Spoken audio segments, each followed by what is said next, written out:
మనవడు మనమరాళ్ళు కొడుకులు కూతుర్లు వీళ్ళందరితో ప్రస్తుతము ఉండాల్సినటువంటి పరిస్థితి లోపల జీవనోపాధి కోసము ఆటో నడుపుతూ తన జీవితాన్ని కొనసాగిస్తుంది కరీంనగర్కి చెందినటువంటి ఉమ. ఇక్కడ మనకు ఈ కనబడేటువంటి ఉమ తన భర్త ఎప్పుడైతే ఇటు కాలం చేశాడో కాలం చేసిన తర్వాత ఆ భర్త నమ్మినటువంటి వృత్తి ఏదైతే ఆధారపడేటువంటి వృత్తి ఉంటుందో అదే వృత్తిని ఇప్పుడు తన వృత్తిగా చేసుకొని ప్రతిరోజు కూడా ఆటో నడుపుతూ కూడా జీవనం కొనసాగిస్తుంది. దాదాపుగా ఆటో నడపాలంటే చాలా కష్టమైన పని.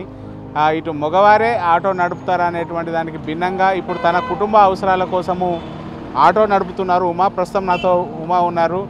అమ్మ చెప్పండి, ఎన్ని రోజులు అవుతుంది మీరు ఈ ఆటో నడపడానికి గల కారణాలు ఏంటి? 6 సంవత్సరాలు అవుతుంది ఆటో నడపబట్టి. ఏంటంటే ఇక ఇల్లుకి రా ఇల్లుడు ఇవంతా ఇల్లుడు పిల్లలు చదువుకుంటున్నారు. ఇక ఏ పని మాత్రం చేయకుంటే మాత్రం తప్పదు కదా అన్నట్లు ఇక ఆటో నడుపుకుంటున్నాం. కానీ ఏమి ఆటో మీద ఏమి కూడా గిరాకీ ఏమి వెళ్తలేదు. బాగా ఆటోలు అయినాయి. మాది అశోక్ నగరే కానీ అడ్డ మీద ఉండు కూడా ఉండను. ఎందుకంటే మొగళ్ళతోటి అడ్డ మీద ఉంటే బాగుండదని ఇక లోకలంతా తిరిగితే 200 డీజిల్ పోయించుకుంటే అవి 500 అయినంటే ఇంకా 200 డీజిల్ పోయించుకోవాల్సిందే. మళ్ళీ మిగిలేది ఏం లేదు అందులో. ఆటోలు కూడా బాగా అయినాయి. దూరం అంటే 50 రూపాయలకి ఎక్కువ ఇయ్యరు.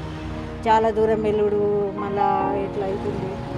చాలా కష్టం ఉంది గిరాకవుడు కూడా.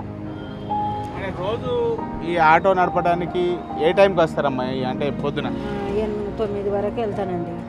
ఇక పిల్లలు స్కూల్కి వెళ్ళిన తర్వాత 9 వరకు వెళ్తా. 9 వరకు నుండి 5 వరకు దాకా నడుపుతా. 5, 6 వెళ్తారు ఉండే మటుకి. మళ్ళీ చీకటి అయిందంటే వెళ్ళాను. ఇక నైట్ దాకా నడపాను. 5, 6 గంటల దాకా నడుపుతాను. అంటే గతం లోపల మీ ఇప్పుడు భర్త ఈ ఆటో నడిపేటువంటి వారా? అవును, మా భర్త నడిపేది ఉంది ఆటో.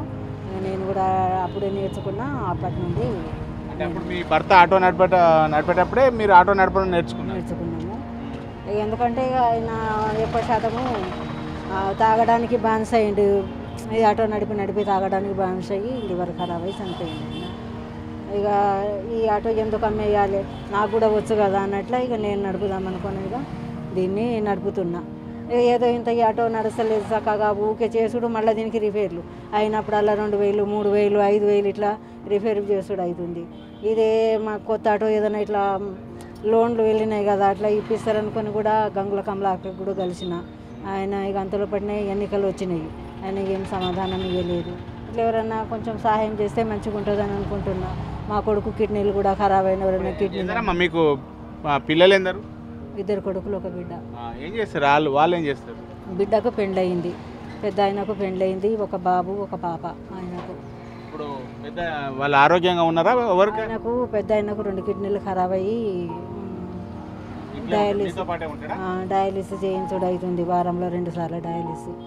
అదేంటే ఇక దీన్ని ఆరోగ్యశ్రీ కార్డు మీదనే కానీ ఇక బయట అయితే పైసలు అయితే కానీ అంతో ఇంత మేము పెట్టుకోవాల్సి వస్తుంది.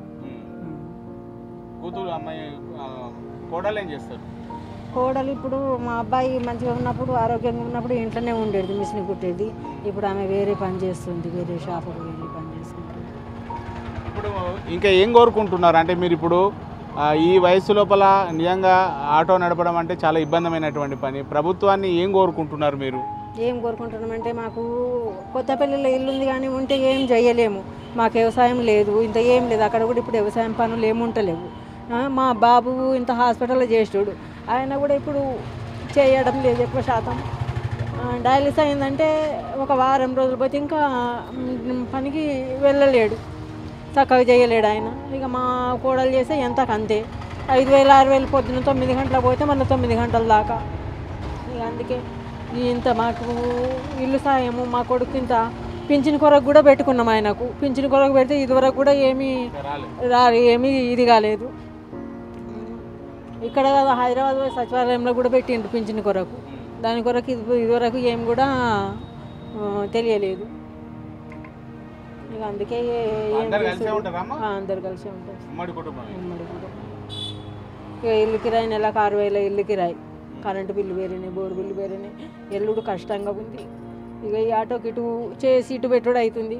మా కొత్త ఆటో నాకు ఇది ఏంటంటే అప్పుడు దళిత బంధువులు ఆగిచ్చింది చూడు, అట్లా నన్ను ఇచ్చినా కానీ ఇది మార్చేసి తీసేద్దాం అది ఉంటుంది అనుకొని కూడా అట్లా మస్తు ట్రై చేసినా కానీ అట్లా కూడా కాలేదు. మొత్తానికైతే ప్రతిరోజు కూడా ఉదయము 9 గంటల వరకు ఆటో పట్టుకొని ఇటు నగరం లోపల ఉన్నటువంటి వీధి గుండ్లకు వస్తుంది. తర్వాత ఇక్కడ గిరాకీ వస్తే రోజు కూడా గిరాకీ లభ్యమవుతుంది. కానీ ఎక్కువ దూరం ఆడవారు కాబట్టి ఎక్కువ దూరం పోలేకపోతున్నారు. రోజు 9 నుంచి సాయంత్రం 5 గంటల వరకు కూడా ఆటో నడిపితేనే తనకు జీవనోపాధి ఉంటుంది. ఎందుకంటే తన కొడుకు కూడా ఇప్పుడు ప్రస్తుతము డయాలసిస్ పేషెంట్ కాబట్టి ఖచ్చితమైనటువంటి పరిస్థితి లోపల ఆటో నడపాల్సినటువంటి పరిస్థితి వస్తుంది. తనను ఆదుకోవాలని చెప్పి ఇటు ప్రభుత్వాన్ని ఇటు అదేవిధంగా దాతలను కూడా కోరుకుంటున్నటువంటి పరిస్థితి కనబడుతుంది. కెమెరా పర్సన్ అంజితో శ్రీనివాస్, బిగ్ టీవీ, కరీంనగర్.